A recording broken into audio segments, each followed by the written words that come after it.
Halo para siswa, jumpa lagi dengan saya Ahmad Priyatno dalam pelajaran ekonomi. Pada kesempatan kali ini kita akan mempelajari materi tentang konsep dasar manajemen. Sebelum kita mulai pembelajaran, terlebih dahulu marilah kita berdoa. Berdoa dipersilakan. Selesai.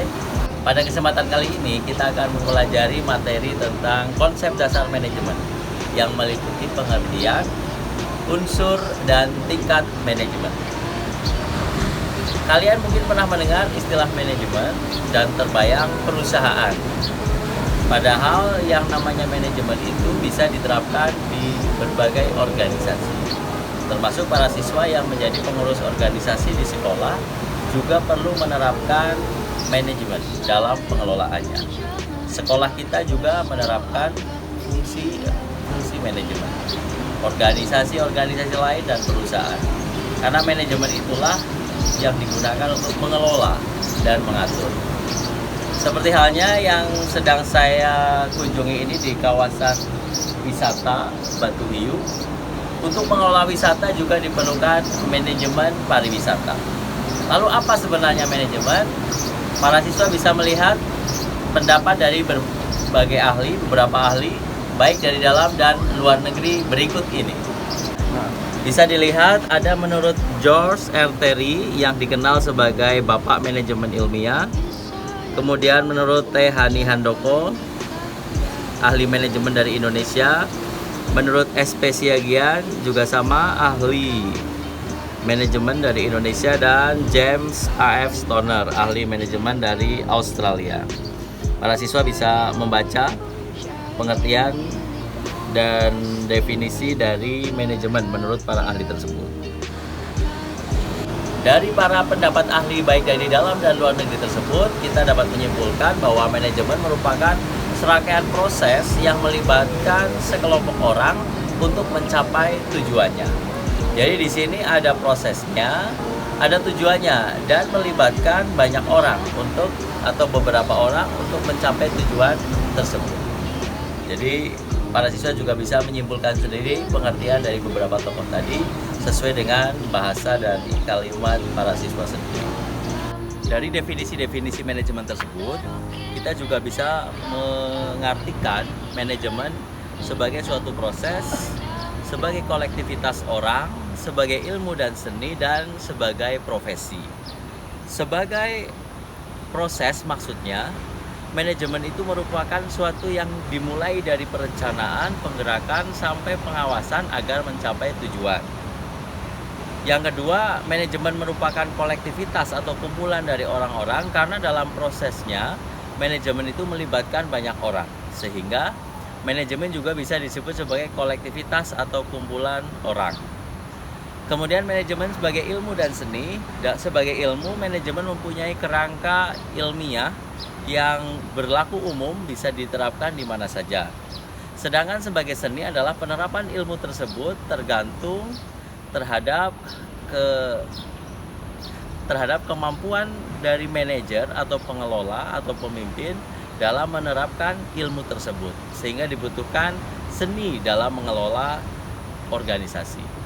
Kemudian yang keempat, manajemen sebagai profesi ini berfokus kepada orang-orang yang melaksanakan manajemen tersebut menjadikan kegiatan manajemen menjadi sebuah profesi. Selanjutnya adalah unsur manajemen. Ini berkaitan dengan unsur manajemen dalam sebuah perusahaan.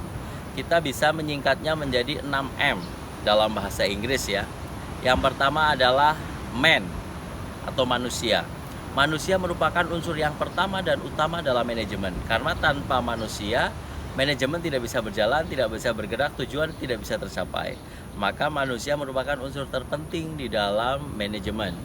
Kemudian yang kedua, money atau uang.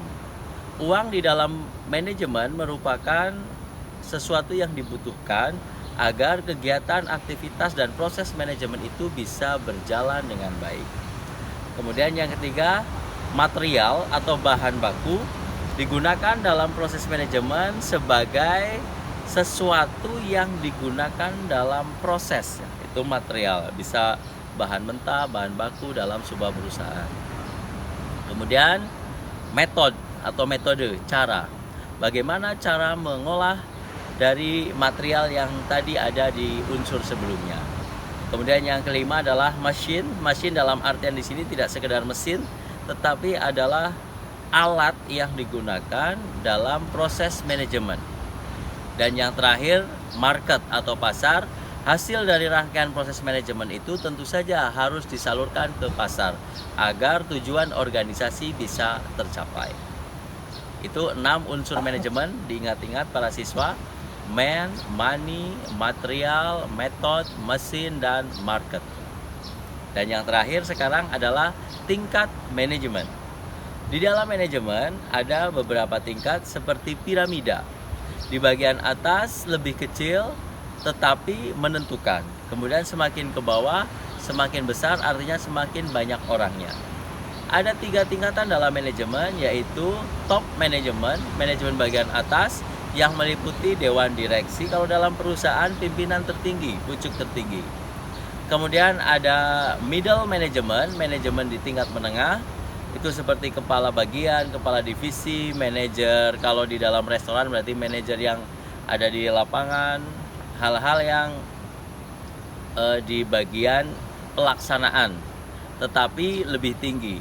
Dan yang terakhir ada manajemen lini pertama, mereka lah yang langsung berada di atas para karyawan kalau dalam perusahaan, sehingga mereka yang harus tahu hal teknis dalam pengelolaan manajemen perusahaan.